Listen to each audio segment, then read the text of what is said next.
Hey everyone, I'm told that there are some troubleshooting issues getting into the NatGeo website for the web quest.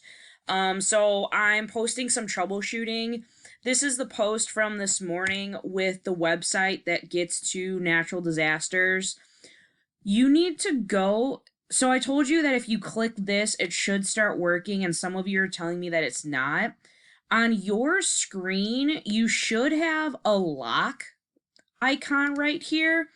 And when you click it, when it says flash, this should say allow. It says that it is allowed by your administrator. So this should work for you. This should say allow. If it doesn't, change it to allow.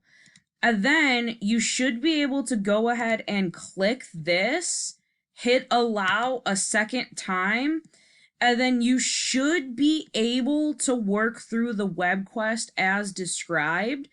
If you're still having issues, please email me and we can set up a Zoom meeting to try and work through some of the problems.